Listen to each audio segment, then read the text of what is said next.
نبی کریم صلی اللہ علیہ وآلہ وسلم کی ایک مبارک دعا جو امام المحدثین محمد ابن اسماعیل بخاری رحمہ اللہ تعالی علیہ نے اپنی صحیح بخاری میں روایت اور نقل فرمائی ہے۔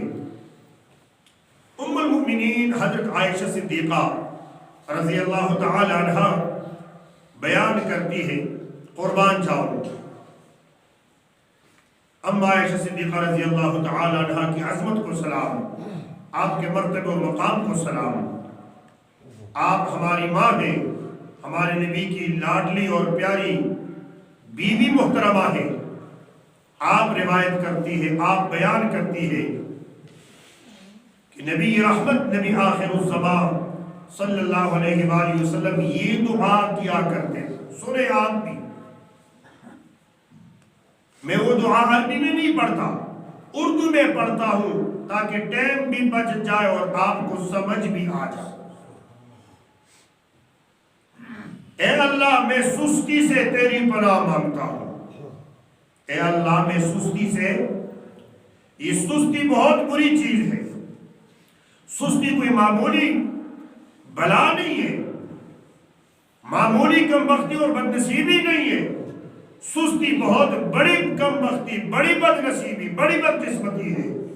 اس لیے میرے دوستوں، میرے بھائیوں، میری بہنوں، ہر وقت اللہ سے یہ دعا مانگو، اے اللہ مجھے سستی سے اپنی پناہ عطا فرما۔ بات سمجھ آ گئی؟ عربی میں ہے اللہم اعوذ بک من الکسل۔ تو یہ اگر آپ کے لیے مشکل ہے، یاد نہیں ہوتا، تو آپ اپنی زبان میں سمجھ کر رب سے دعا مانگے۔ رب آپ کی دعا سمجھتا ہے۔ جس رب سے آپ جس زبان میں بھی سمجھ کر دعا مانگتے ہیں، وہ رب آپ کی ہر زبان سمجھتا ہے۔ سبحان اللہ، یہ ہمارے رب کی خوبی ہے کہ وہ اپنے ہر بندے کی زبان سمجھتا ہے۔ تو عربی ہے اللہم انی اعوذ بک من الکسل، اے اللہ میں سستی سے تیری پناہ مانگتا ہوں۔ اگر سستی کوئی معمولی چیز ہوتی تو نبی پاک صلی اللہ علیہ وسلم اس سے پناہ کبھی نہ مانگتے۔ معلوم ہوا یہ بہت بڑی بدنصیبی، بدبختی، کمزور چیز اور کئی بیکار چیز ہے۔ ہر نیک کام میں سستی کرنا یہ بہت بڑی کم بختی، کم نصیبی، بدقسمتی ہے۔ ہر وقت اٹھتے بیٹھتے اللہ سے یہ دعا مانگو، اے اللہ میں سستی سے تیری پناہ مانگتا ہوں۔ پھر عرض کرتے اے اللہ میں بڑھاپے سے تیری پناہ مانگتا ہوں۔ کس سے؟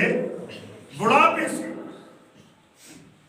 بڑھاپا اچھا بھی ہے اور بڑھاپا برا بھی ہے، یاد رکھو۔ قرآن عظیم الشان میں 2-3 مقامات پر بھی اس کا ذکر ہوا ہے کہ جب آدمی بوڑھا ہو جائے تو بوڑھا ہونے کے عمر میں یہ جو کچھ کہتا ہے سمجھتا نہیں ہے، علم کے باوجود اسے خبر نہیں ہوتی، اسے پتہ نہیں ہوتا، کیونکہ اس کا ذہن کام چھوڑ دیتا ہے، اس کا دماغ کام چھوڑ دیتا ہے۔ اس بڑھاپے سے اللہ کے نبی نے پناہ مانگی جس بڑھاپے میں علم کے باوجود انسان نہیں سمجھتا۔ لیکن یاد رکھو، جو مرد جو عورتیں جوانی میں ہمیشہ قرآن کی تلاوت کیا کرتے ہیں، ایک نسخہ بتا دیتا ہوں آپ کو، اللہ کا ذکر کرتا رہتا ہے، اللہ کو یاد کرتا رہتا ہے، یہ بڑھاپے کی جس عمر میں بھی پہنچے گا، اللہ کریم کے فضل سے، رحمت سے یہ بڑھاپے کی جو کمزوریاں ہیں اس سے بچ جائے گا، اس سے محفوظ رہے گا۔ کون؟ جو ہمیشہ قرآن کی تلاوت کرتا ہے، جو ہمیشہ اٹھتے بیٹھتے چلتے پھرتے اونچی آواز سے، آہستہ آواز سے، دل میں زبان سے اپنے رب کو، اپنے سونے رب کو یاد کرتا ہے، وہ بڑھاپے میں بھی پہنچ کر رب کو یاد رکھے گا اور اس کی عقل، اس کا ذہن کام بھی کرے گا۔ تو بڑھاپے سے نبی کریم صلی اللہ علیہ وسلم نے پناہ مانگی ہے۔ آگے فرمایا اللہ میں قرض اور گناہ سے تیری پناہ مانگتا ہوں، قرض اور گناہ سے تیری پناہ مانگتا ہوں۔ یہ جو ہم قرض لیتے ہیں یا قرض دیتے ہیں، اس کے کتابوں میں بڑے اہم مسائل لکھے گئے ہیں، مگر ہم پڑھتے نہیں ہیں۔ قرض دینے کو جانتے ہیں، لینے کو بھی جانتے ہیں، لیکن جب دینے کا وقت آتا ہے تو اس وقت پھر ہمارے اوپر بڑی پریشانی لاحق ہوتی ہے۔ اور یہ جو قرض کنندہ ہے، جس نے قرض لیا ہوتا ہے، مقروض آدمی، یہ جس نے قرض دیا ہوتا ہے، اس نیٹے پر بھی اس کے سامنے جا بھی نہیں سکتا، شرمندہ ہوتا ہے۔ قرض بہت بری چیز ہے۔ اگر بری چیز نہ ہوتی تو نبی کریم صلی اللہ علیہ وسلم اس سے پناہ مانگتے۔ نبی کریم صلی اللہ علیہ وسلم نے گناہ اور قرض سے پناہ مانگی۔ میرے بھائیوں، اگر آپ کو کسی طرح قرض کی دو قسمیں ہیں، ایک قرض مذموم اور ایک قرض محمود ہے، ایک برا قرض ہے اور ایک اچھا قرض ہے۔ اچھا قرض یہ ہے کہ میں آپ سے اتنے پیسے لوں کہ کل میں واپس کر سکوں، ٹائم کے اندر خوشی سے آپ کا شکریہ بھی ادا کر سکوں اور آپ کو واپس بھی کر سکوں۔ اور وہ قرض جو آپ واپس نہیں کر سکتے، کوشش کریں کہ وہ آپ نہ لیں۔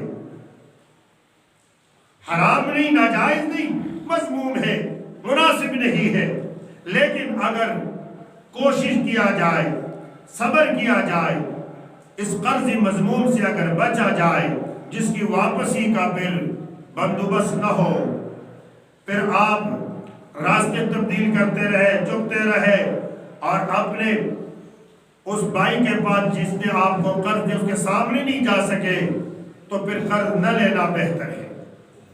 نبی کریم صلی اللہ علیہ وآلہ وسلم نے عرض کی، اللہ میں دوزخ کے عذاب سے تیری پناہ مانگتا ہوں۔ اللہ اکبر۔ یہ ہم سوچ سکتے ہیں کہ نبی کریم صلی اللہ علیہ وسلم دوزخ کے قریب بھی جائیں گے؟ آپ اگر دوزخ کے قریب گئے بھی تو دوزخ اپنی اصلیت ختم کر دے گی۔ نبی کی رحمت دوزخ کے عذاب پر، دوزخ کے وحشتوں پر، دوزخ کی سختیوں پر غالب آ جائے گی۔ اس کے باوجود نبی کریم صلی اللہ علیہ وسلم دوزخ کے عذاب سے، دوزخ کے فتنے سے پناہ مانگتے ہیں، اور پھر عرض کرتے ہیں، اللہ میں قبر کے فتنے سے اور قبر کے عذاب سے تیری پناہ میں آتا ہوں، تیری پناہ مانگتا ہوں، قبر کے فتنے اور قبر کے عذاب سے۔ حالانکہ قبر میں کسی مسلمان مرد یا عورت کی بخشش نبی کی وجہ سے ہوگی، لیکن نبی اتنی بڑی ذات ہو کر، اتنے بڑے منصب پہ فائل ہو کر، دوسروں کو قبر میں بخشوانے والے نبی خود اپنے رب سے قبر کے فتنے اور قبر کے عذاب سے پناہ مانگتے ہیں۔ اور ہمیں تو زندگی گزر گئی ہے، قبر یاد ہی نہیں ہے، پناہ کیا مانگے؟ پناہ کے مانگے، پناہ کا مطلب ہے کہ اللہ مجھے قبر کے فتنے سے بچا، مجھے قبر کے عذاب سے بچا۔ اور پھر عرض کرتے ہیں، مالک مجھے مال کے شر سے، دولت کے شر سے، دولت اور مال کے فتنے سے بچا۔ نبی کریم صلی اللہ علیہ وسلم ہر وقت یہ دعا کیا کرتے تھے، اللہم انی اعوذ بک من فتنۃ المال، اے اللہ مجھے مال اور دولت کے فتنے سے بچا۔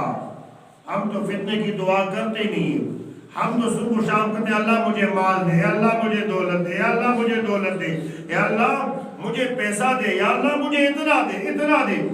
یہ دعا کیا کرو، کوئی بری بات نہیں، لیکن اللہ سے مال دولت کے فتنے سے، برائی سے، لفظ سے پناہ مانگ لیا کرے۔ اور پھر پناہ مانگتے، اے اللہ میں فقر، فقیری، مسکینی کے شر کے فتنے سے تیری پناہ میں آتا ہوں، تجھ سے پناہ مانگتا ہوں۔ اے اللہ میں مسیح دجال کے فتنے سے تیری پناہ مانگتا ہوں، تیری پناہ میں آتا ہوں۔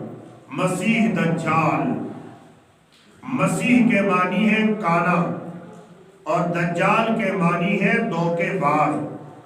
مسیح دجال یہ آخر زمانے میں آسمان سے اترے گا، مسیح دجال پیدا ہوگا اور وہ لوگوں کو ورغلائے گا، گمراہ کرے گا، لوگوں کو کافر بنائے گا، لوگوں کو فتنے میں ڈالے گا، لوگوں کو تباہ اور برباد کرے گا۔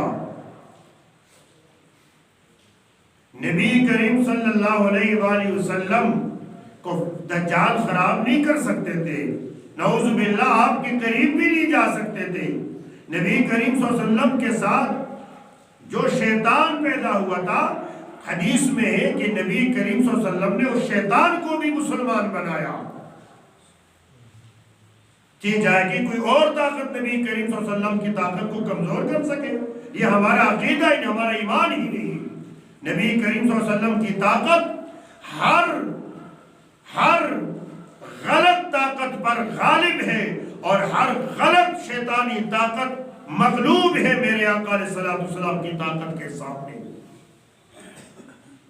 تو مسیح دجال کے فتنے سے نبی کریم صلی اللہ علیہ وآلہ وسلم پناہ مانگ لیا کرتے تھے۔ اور آج ہمیں پتہ ہی نہیں کہ دجال ہے کیا، یہ کیا چیز ہے، اس کا کام کیا ہے۔ دجال کو اللہ کی طرف سے اتنی بڑی طاقت ملی ہوگی کہ دجال کے ایک ہاتھ میں آگ ہوگی اور ایک ہاتھ میں پانی ہوگا، اور لوگوں کو کہے گا کہ مجھے خدا مانو۔ دجال کہے گا لوگوں سے کہ مجھے خدا مانو، تو لوگ کہیں گے تجھے خدا مانے تو تیرے خدائی پر دلیل کیا ہے، کیا ثبوت ہے کہ تو خدا ہے؟ دجال کہے گا تو بتا تو کیا چاہتا ہے؟ تو لوگ کہیں گے خدا تو بارش برساتا ہے، خدا تو سبزہ اگاتا ہے، زمین سے فصل اگاتا ہے، تو کیا کرتا؟ تو یہ تو معمولی کام ہے، میں بھی کر سکتا ہوں۔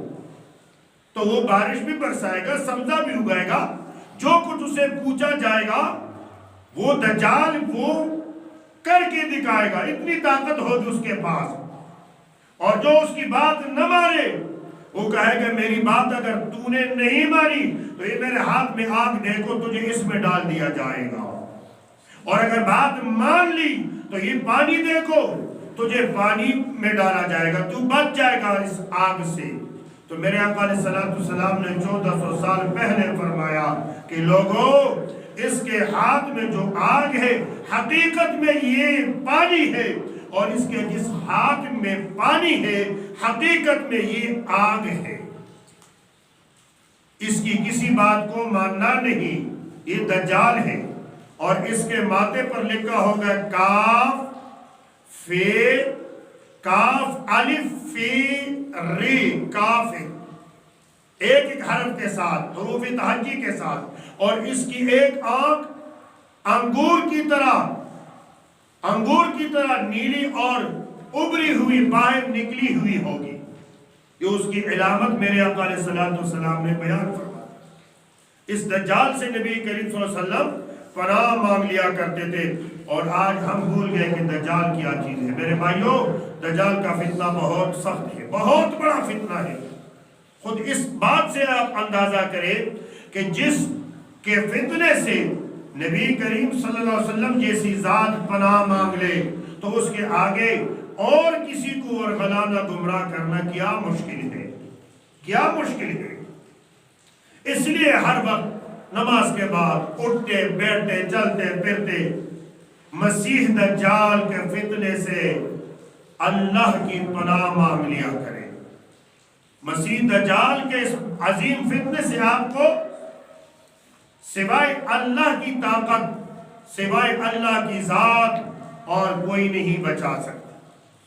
اس لیے ضروری ہے کہ اور کوئی طاقت اگر ہے نہیں تو ہم ہر وقت یہ عرض کریں اللہ کی بارگاہ میں کہ اے اللہ ہمیں مسیح دجال کے فتنے سے، شر سے اپنی حفظ و امان عطا فرما۔ ام المؤمنین حضرت عائشہ صدیقہ رضی اللہ تعالی عنہ فرماتی ہیں نبی کریم صلی اللہ علیہ وسلم نے یہ دعا مانگی، اے اللہ میری خطاؤں کو برف اور اولوں کے پانی سے دھو دے۔ نبی کریم صلی اللہ علیہ وسلم کی خطائیں نہیں تھی، گناہ نہیں تھے، آپ کے پلے کوئی خطا کوئی گناہ یہ ہم فہم بھی نہیں کر سکتے، سوچ بھی نہیں سکتے۔ یہ آپ نے خود دعا مانگی، یہ عبدیت کا تقاضا، بندگی کا تقاضا، یہ آپ کی عاجزی ہے، یہ آپ کی عاجزی کا بلند مرتبہ بلند مقام ہے کہ آپ معصوم ہو کر اللہ کی بارگاہ میں یہ عاجزی کرتے ہیں کہ مالک میری خطاؤں کو معاف فرما۔ تو وہ معصوم ہو کر اتنی بڑی عاجزی کے مرتبے اور مقام پر فائز ہو کر رب کی بارگاہ میں عاجزی کرتے ہیں، تو ہمیں کتنی عاجزی کرنی چاہیے جبکہ ہم اس کے مستحق بھی ہیں۔ اے اللہ میری بظاہر خطاؤں کو، میرے دل کو اس طرح صاف کر دے جس طرح سفید کپڑے کو میل سے صاف کر دیا جاتا ہے۔ یہ بظاہر آپ اپنی دعا مانگ رہے ہیں، لیکن تعلیم اور سبق ہم جیسوں کے لیے ہے کہ اگر جس کے پلے گناہ نہیں، جو گناہوں سے معصوم ہے، پاک ہے، وہ ذات اللہ کی بارگاہ میں اتنی عاجزی کرتی ہے، تو اے گناہگار اے خطا کار، تیرے لیے تو بدرجہ اولا اڑتے بیٹھتے ہر لمحہ کبھی خطاؤں کی معافی سے بھولنا نہیں ہے۔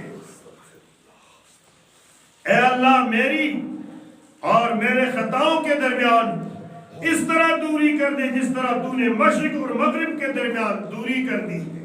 اللہ، یہ پیارے نبی کریم صلی اللہ علیہ وسلم کی دعا مبارک ہے، اسے امام بخاری نے روایت کیا ہے۔ تو میرے بھائیو ہر وقت یہ دعا مانگ لیا کریں، اپنے اپنے الفاظ میں، اپنی زبان میں وہ دعائیں مانگ لیا کریں۔ عربی میں ہو اور آپ کو سمجھ آ جائے تو وہ بہت بہتر ہے، افضل ہے، لیکن عربی میں ہو اور آپ کو سمجھ نہ آئے تو اس سے بہتر ہے کہ آپ وہ دعا مانگیں اپنی زبان میں جو آپ سمجھے اور سمجھ کر اللہ کی بارگاہ میں مانگیں۔